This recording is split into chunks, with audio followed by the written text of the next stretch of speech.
With the potential cancellation of the Belgian league season, thanks to the global pandemic that shall not be named for demonetization reasons, certain clubs are happy and certain clubs definitely aren't. RSC Anderlecht falls into the category of clubs that are not. Anderlecht are one of Belgium's biggest football clubs with 34 league titles to their name. But after a terrible season so far, the purple and white sit in 8th position. And a cancellation of the season would rule Anderlecht out of qualification for next season's Champions League. I mean, it's not looking very good for them now, but they don't even get an opportunity to stage a comeback. So today, we head to Belgium for the first time in rebuild history as we rebuild RSC Anderlecht. G'day guys, how's it going? It is Jared HD here. Welcome to the first ever rebuild in Belgium for the entirety, not just FIFA 20, but FIFA 19, 18.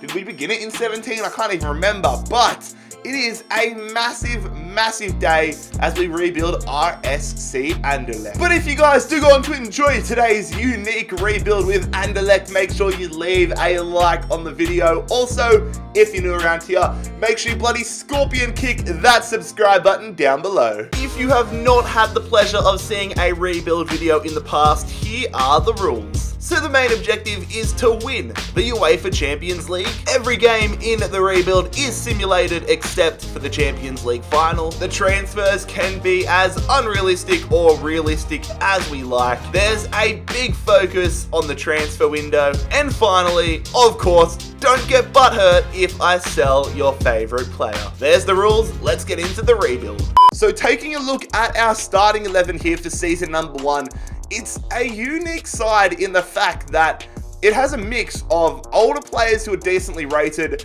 and then just incredible wonder kids. I mean, Verscharen, whatever his name is, the Belgian attacking midfielder, he's insane in career mode. I want to use him. They've got Doku at right wing, and then they've got players like Vincent Kompany, who's the manager and the captain. I mean, it's a unique side, that's for sure. We are going to jump straight into the transfer business. However, our first pickup here at Anderlecht is for the left back position. The Frenchman, Anthony Casey, is coming across, or Casey, how you pronounce it, coming across for just £6 million from Strasbourg. That is a fantastic pickup. And a big addition up front. I know Damata has all right potential, but I want to go for somebody that has fantastic potential and that we can use dynamic player potentials to our advantage. It is Alfredo Morelos, the striker, the Colombian striker from Rangers, coming across for £14.5 million. A player departure here, however, as Adrien Trebel, the Frenchman, headed to the Premier League, off to Watford for £8.3 million.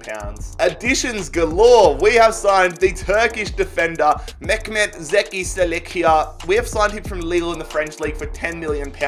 Already making some big moves. So there it is, a very efficient start to life at Anderlecht. 3 big players that can grow and will hopefully be here for the majority of, if not the entirety of the rebuild at Anderlecht. We've got Casey, we've got Morelos, and we've got Selek into the club. Trebel out. We're in the Champions League though for this first season, so let's go check out our group. I lied, I don't know why I thought we were in it, but our goal is for qualification to the Champions League this first season.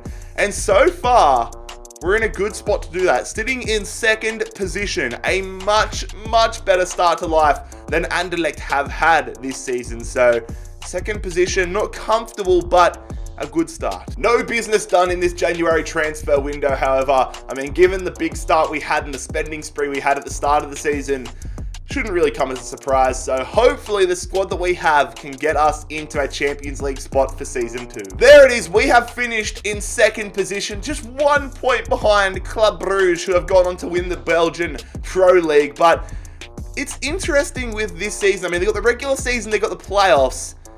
I think it's just like the Scottish League where it's you get into the playoffs and then the points carry over, but I'm not 100% certain. Some of you guys will have to clarify that for me for future reference in the comment section. Okay, this is something that I'm not too certain about either. There's a relegation round as well, but there's 2 separate relegation rounds.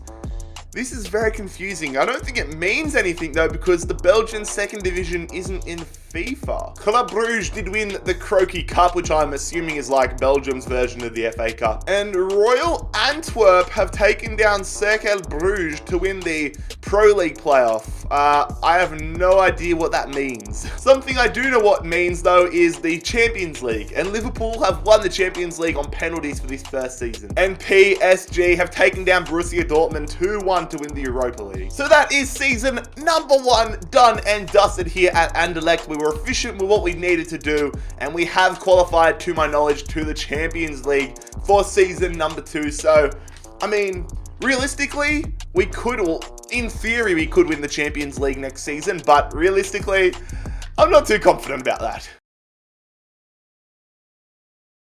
José Sá is the first player leaving the club here in the second season. The Portuguese defender headed to Heerenveen in the Dutch league for £5.1 million. And I have loaned out Kemar Roof to Lazio this season. He was being a massive crybaby and was bringing our manager rating right down. I wanted to sell him permanently, but a loan is all that he would accept. Boubacar Sané is also leaving the club. We had a lot of players that were out on loan last season, so I'm hopeful we're going to sell a lot of those guys that are really deadwood players, but Sané is headed to San Lorenzo for £1.8 million.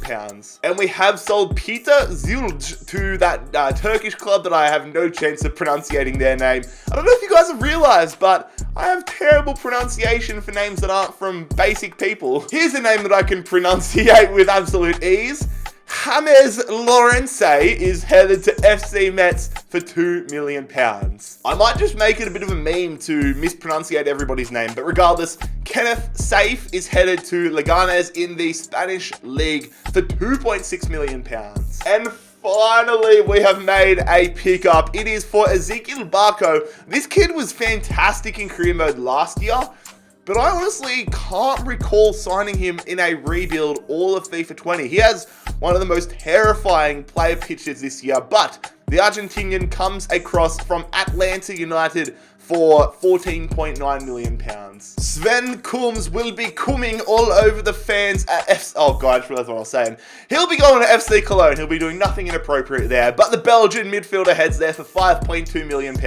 And we have made a big pickup and a big improvement in between the sticks. It is Predrag Rajkovic coming across for £18.5 million here from Stade Reims. So we are in the Champions League this year if we can get through the qualifying rounds. Galatasaray away, a trip to Turkey to kick things off. Let's get some away goals on the board, and it's a 2-0 loss.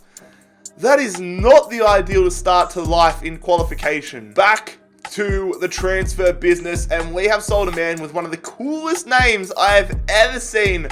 We have sold Knowledge Musona to Zaragoza for £1.65 million. That is awesome. The Zimbabwean striker, Knowledge, his parents are on something there. And the Jamaican defender, Kemar Lawrence, is headed to FC Porto for £7.5 million. The player departures don't stop coming, and they won't stop coming, but we have sold Nkaka to Copenhagen for £1.15 million. Look, I planned on keeping Demata at the club for a while, but eventually I wanted to sell him on.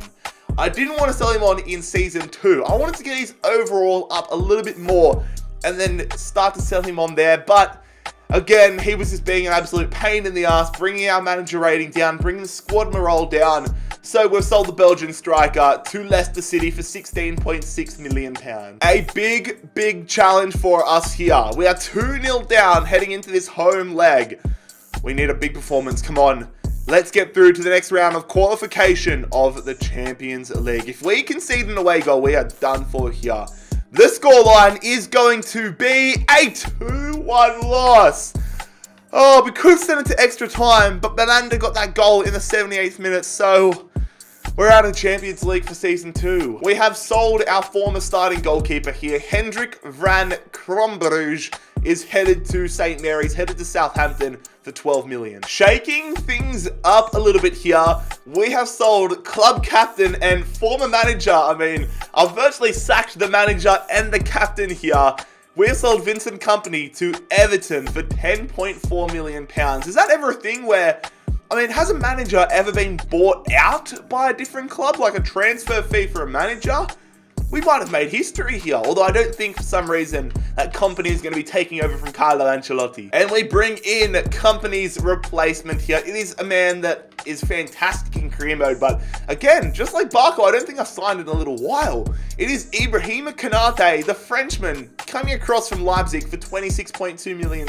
So that was an insane transfer window. I mean, what in the world? That was so long. That transfer window probably went longer than the entirety of Season 1. Regardless, we have made a lot of improvements and gotten a lot of cash into our side. Halfway through the Belgian Pro League season, we are in a fantastic standing. It is neck and neck between ourselves, Bruges, and Ghent for the league title, but we're currently undefeated, 56 points. Same deal there with Bruges. Hopefully, it's automatic qualification to the Champions League this year. Some more player departures here in January. However, Michael Murillo is headed to Porto, linking back up with Lawrence, £8.4 million. And Elias Kobal has signed for AFC Bournemouth, Eddie Howe's side, for £8.5 million. Thomas de Dillion is headed to Besiktas. He was out on loan last season, but he's come back. He's an alright keeper, like age overall wise, not too bad, but we've sold him for £6 million. All that to bring in some more Belgian blood to the squad. I want to get a few Belgian players into this team, but Jason Denayer coming across from Lyon, £23 million for the Belgian defender. Fantastic price for a fantastic defender. Hopefully him and Konate can be a strike force in defense. So there it is, a pretty busy transfer window in regards to a January transfer window. Let's see now. I mean, we need automatic. I don't want to be going through the qualifications every round. I want automatic promotion to the Champions League. So let's go see how we went to wrap up Season 2. Just the one loss for the entire season, or at least for the championship round. But we have qualified automatically for next season's Champions League, which is good to see. Get some experience in that regard. Bruges only 1 point behind us. And again, despite not knowing what the relegation round means, I'm going to keep showing it to you guys because I'm sure for the Belgian fans out there, it probably means something to you. So I'll keep showing you, but I have no comment because I don't understand it. We have lost the final of the Croquis Cup on penalties to Ghent. And Zulte Waregem have taken down the KRC Genk to win the playoff final. Atletico Madrid take down Juventus to win the Champions League on penalties. And it is Napoli winning the Europa League here, an all-Italian affair. But I know that we were in the Europa League following our dumping out. So we made it out of the group stages, ourselves and Monaco out of the group stages. In the round of 32, who did we face? Okay, so we lost on penalties in the round of 32 to Dinamo Zagreb. Gonna go through here and give you guys a little look at the squad. I know it's been highly requested during rebuilds to keep you guys more up to date with how the squad's progressing, and I agree with that. I'm not gonna do it every single transfer window, every single season, but every 2 or so seasons, I'll keep you guys updated. But that is how our second season in charge of Anderlecht has finished. Belgian League winners for a 35th time, some fantastic pickups, and automatically in the group stages of the Champions League for season number 3.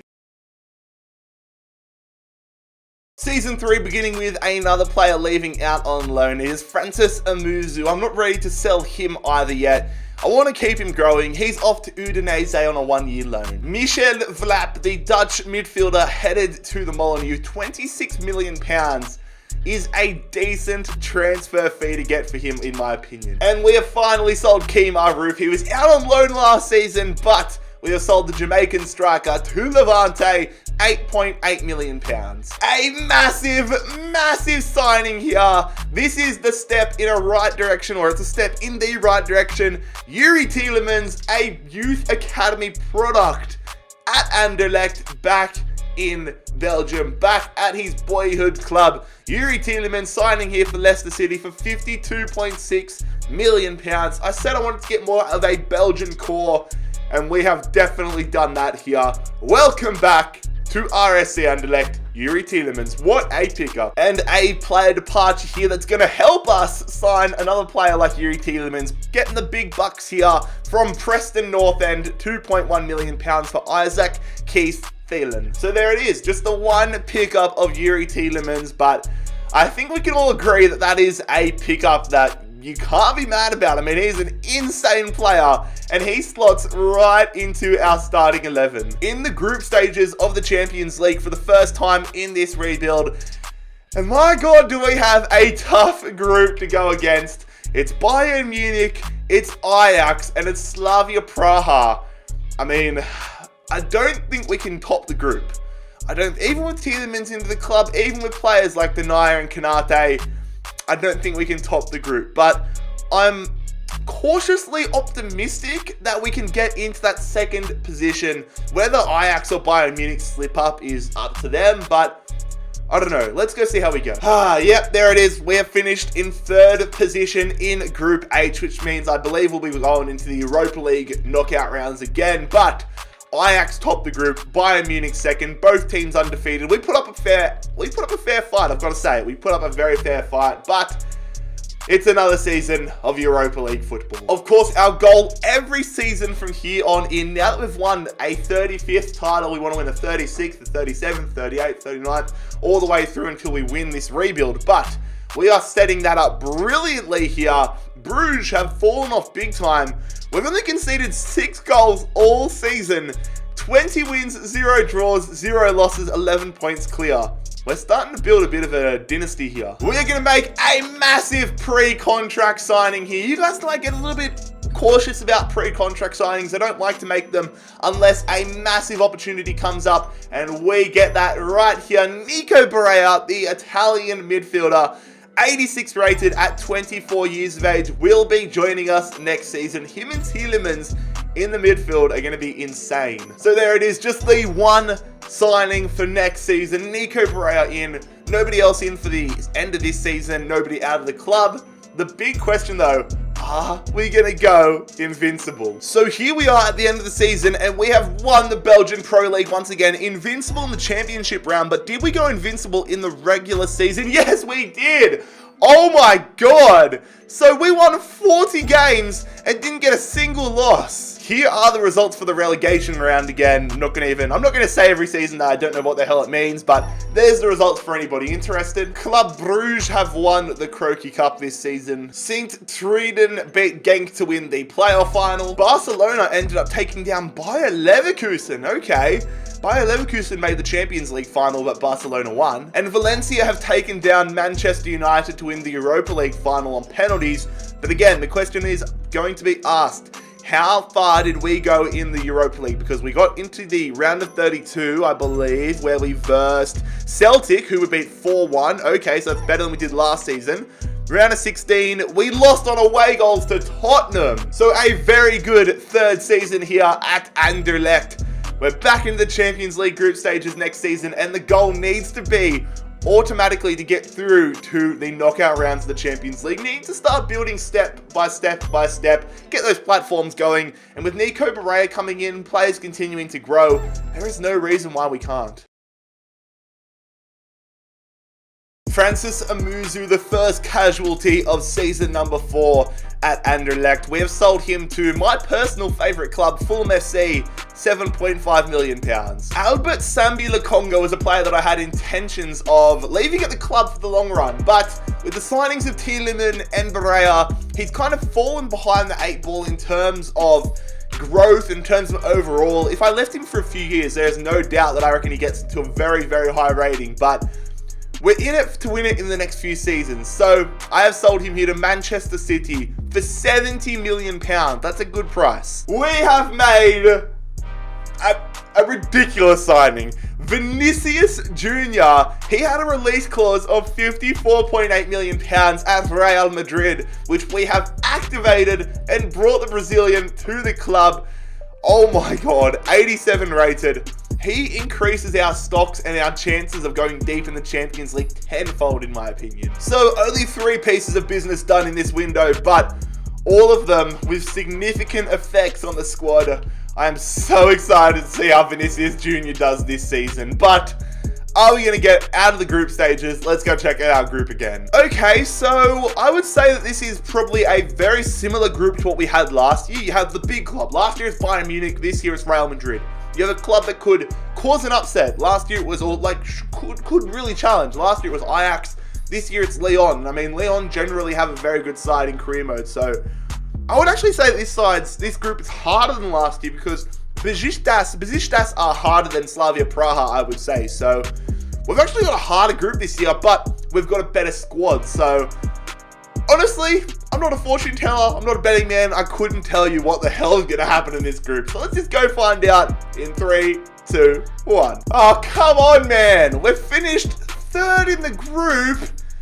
Real Madrid and Lyon through to the round of 16.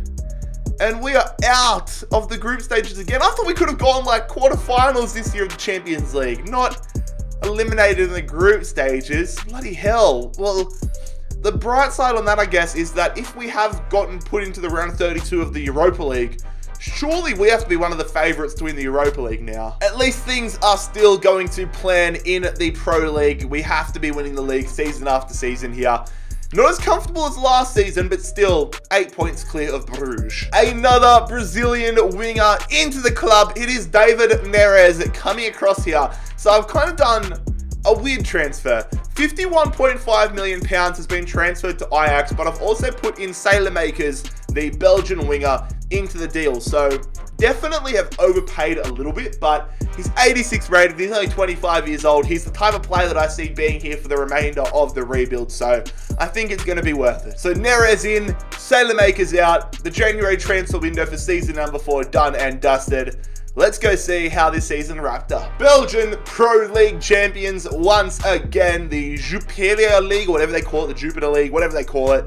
We have won the league once again quite comfortably. I mean, especially in that championship round, not even close to Bruges. And another look at the relegation round for you guys that care. We do finally manage to win the Croquis Cup, however, taking down Standard Liège 1-0 in the final of that tournament. Ghent have won the playoff final. Liverpool have won yet another Champions League title, defeating RB Leipzig 2-1 in the final. And we are unable to win the Europa League. Man, I thought we were not shoo-ins, but like, I thought we'd go heaps well. Let's go and check out how we went. It was Milan winning 2-1.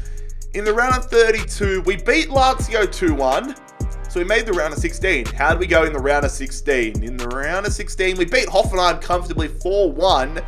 So in the quarterfinals, who did we face? One of the big sides in the quarterfinals.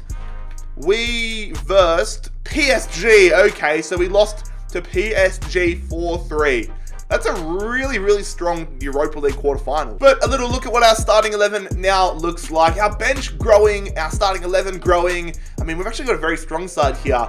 Probably going to go in for a new striker next season, but I really think with players now hitting dynamic player potentials that we can win the Champions League next season. I mean, we're going to have to actually get out of the group first, but I'll probably look to go in for a new goalkeeper. Maybe, probably just a new goalkeeper and maybe a new striker, and then probably get our squad depth in order. So yeah, whilst we didn't get the Champions League results that we were after this season, I'm still very happy with season 4. The foundations can continue to be built, and we now have a very impressive side here at RSC Anderlecht. Let's crack on. I feel really optimistic now. Initially, I wanted Ezekiel Barco to be a starting 11 player for us. Then once we brought in Vinicius Jr., I was like, all right, he'll be a handy backup winger. But when Chelsea are offering you £72 million for a backup winger, you don't turn that money down. So Ezekiel Barco headed to Stamford Bridge. I've definitely decided that I'm going in for a new goalkeeper this season. Rajkovic headed to Bayern Munich for £65.8 million. We're getting some dumb good money for these players. And there it is. We bring ourselves in a new goalkeeper. It is a +5 in overall increase compared to Andre Onana, our new signing, and Rajkovic. And we've paid like 4 million less. So that is good business. Andre Onana, the Cameroonian goalkeeper, welcome to RSC Anderlecht. It is a massive addition at the striker role. Luka Jovic, £90 million, the Serbian striker coming across from Real Madrid. Our team is now batshit insane. What a signing, Luka Jovic.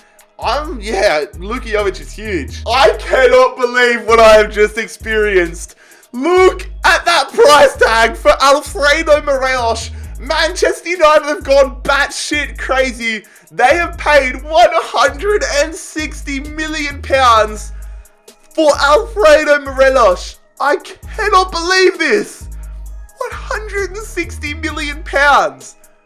He's 5 overall less than Luka Jovic. He's 2 years older. And we have got £70 million on top of what we played for Jovic. What in the world? Oh my god. My starting 11, our starting 11, absolutely insane. But our bench needs improvement. So I'm using that £160 million to pimp the shit out of our bench and make sure that if we have any injuries, any suspensions, that we have the positions covered.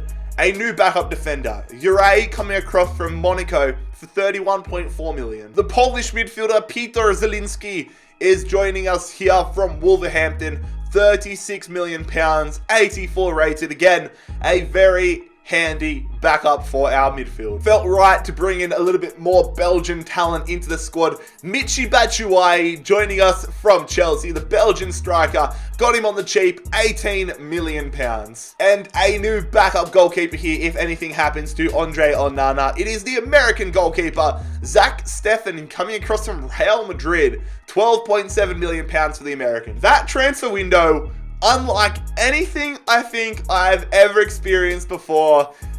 I still can't believe that Manchester United paid £160 million for Alfredo Morelos. And I mean, it's only right that we have a look at our starting lineup after that insane window. Vajara now to an 86. I mean, our lowest rated player is 86. Our bench is insane, and we've still got decent players in the reserves. I love this team. And finally, a bit of luck comes our way in terms of seedings. Yes, a big club in Chelsea. We're going to have to verse Ezekiel Barco once again. But Moscow and Fenerbahce don't stack up in comparison to the likes of Ajax and Lyon. So I'm optimistic, not even cautiously optimistic. I'm confident that we can get out of the group this season. And I mean, if I, like last season I said, I feel like we could win the Champions League this year. Given the window that we just had, I am ridiculously confident. We just need to get past the first hurdle, which is the group stages. Let's go, lads. Ourselves and Chelsea out of the group. We have absolutely crushed it. Finally we get over that bloody hurdle. And we're into the knockout rounds now. Now the question is, who are we versing in the round of 16? The FIFA gods are making us do this the hard way, aren't they? Manchester City in the round of 16. Pep Guardiola's men. This is going to be a challenge and a half. Our path towards another Belgian league title is looking pretty good so far, though. Halfway through the season, 11 points clear, undefeated once again. We might not have lost a game in the Belgian league in like 3 years. Gonna make one more improvement to our side for this season. It's Chiquinho, a backup attacking midfielder, joining us here from Benfica. 21.8 million pounds. We had no cover in the attacking midfield role if anything happened, so I thought it was worthy that we went and picked him up, and I feel like that might be the final piece of the puzzle. So there it is, Chiquinho into the side. Not a crazy window, but after the start of the season we had, yeah, you can't really blame us, can you? But Chiquinho in, nobody out. Now it's the crunch time. Our first time having Champions League knockout football for the entirety of this Anderlecht rebuild.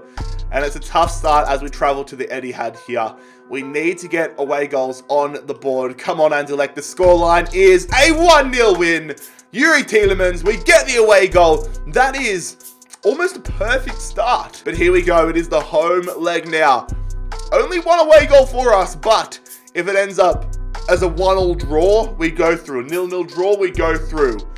Come on, lads. The scoreline is going to be a 1-1 draw. We go through to the Champions League quarterfinals. That's a big opponent done. And in the quarterfinals, we get another side formerly managed by Pep Guardiola. It is Barcelona. This is ridiculous. We are getting, I mean, all the sides remaining in tough, but Barcelona and Man City, that is cooked. We need a strong start here. The home leg up first, which I'm not always a big fan of. So we need, our priority number one needs to be a clean sheet here. Come on, lads. The scoreline after the first leg. Come on. Clean sheet, clean sheet, clean sheet, clean sheet. No clean sheet. It's only a 1-1 draw, not the worst, but Ousmane Dembele has put the advantage into Barcelona's hands. a 1-1 draw. Not the end of the world, but still tough. Alright, the second leg, away at the Camp Nou. One of the best stadiums in world football. One of the most famous stadiums in world sport. Come on, we need someone to step up and score some goals for us. 2-2. We're going through. Yes, we are. I had to do some quick math there. The fact that I saw Cardi scored in extra time for them. We have gone through in extra time on away goals rule for the Champions League semi-finals. Let's go. 4 teams remain. 1 Belgium, 1 from Italy, 1 from France, 1 from Spain, and we are versing AC Milan in the Champions League semi-final. Deep breath. Traveling away to the San Siro for the first leg here. Come on, lads. Big performance necessary. Away goals. Please, please, please. Away goals. The scoreline after the first leg is a 3-1 win. Oh my god. And Donnarumma got injured. 2 goals to Jovic. 1. Tielemans has scored so many, I swear. We're through. No, we're not through yet, but we're in a massive position. 3 away goals. So, it's the second leg at home here. I just want no injuries, no suspensions, and a 0-0 draw would be great for us. AC Milan are going to need to score plenty of goals. We're 3-1 up. Don't bottle it, lads. Don't bottle it. The scoreline after the second leg, 4-1. We're going to the Champions League final in style. 4-1. So what's that on aggregate? That's 7-2 on aggregate. What? We've bought a fair few players from them, but the Champions League final here in season number 5 is going to be Anderlecht versus Real Madrid. Are we going to get it done? Are we going to get it done? Taking a look around to check out the other tournaments. Leipzig did win the Europa League. We have gone ahead and won yet another Belgian Pro League title. 17 points clear, not a single loss. At least if we lose to Madrid tonight, we get another shot in Season 6. And another look at the relegation round. Still no clue what it means. Another Croquis Cup to add to our collection though, as we have taken down Standard Liège 4-3 on pens. Now for a look at our squad report here at the end of Season 5 ahead of the Champions League final. Honestly, we have put together a very, very good side. That's like, the transfer window we had at the start of the season is unlike anything I experienced ever before. And that £160 million definitely has put us in that position. I mean, Manchester United didn't even make the knockout rounds from my knowledge, so definitely a big win for us. Vinicius Jr. up to a 91, Neres up to an 87, even Doku on the bench 85. Like, outside's just ridiculous, man. I love this side. I can't wait to give it a go, and let's see how we go in the Champions League final. Put all of our toys to the test.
Here we are, lads. The Champions League final. The promised land. Anderlecht versus Real Madrid. It's corner here for Madrid.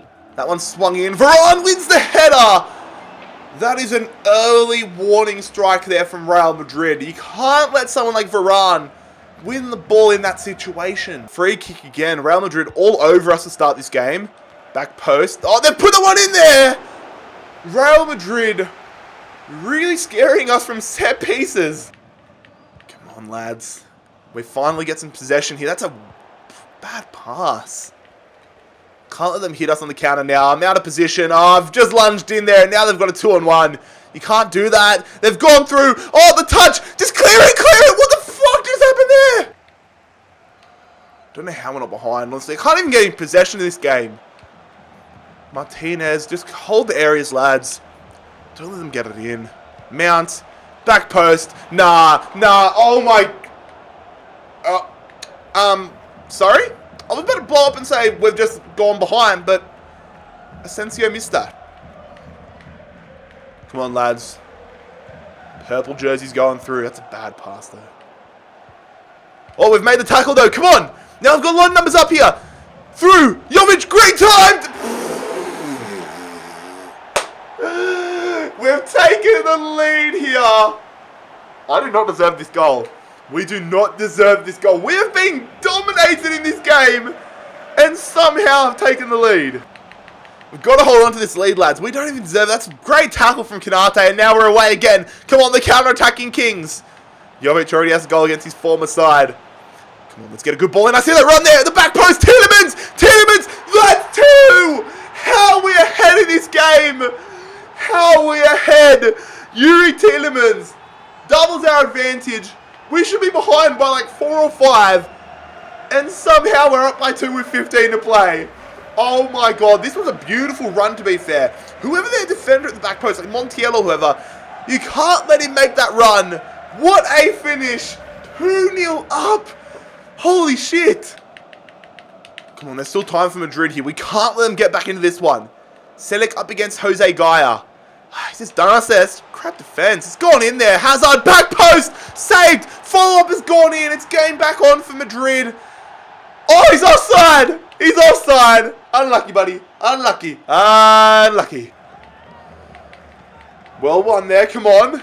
A third goal would surely put a dagger in the hearts of Madrid. I'm watching for that overlapping run. Nice back heel to Vajarin to finish it. Oh, that's a terrible finish there from the Belgian. There it is, fellas. The referee blows the full-time whistle. And Anderlecht are champions of Europe. What a rebuild it has been. I'm losing my voice from screaming so much in that final. Honestly, sometimes I'm very good in these finals, but that was one of the worst performances we've ever had, and somehow we managed to win it. Lads, if you enjoyed this rebuild, make sure you leave a like on the video. Subscribe down below if you're around here. But just savor these beautiful title celebrations. It's been Jared HD here. I'm out. Peace.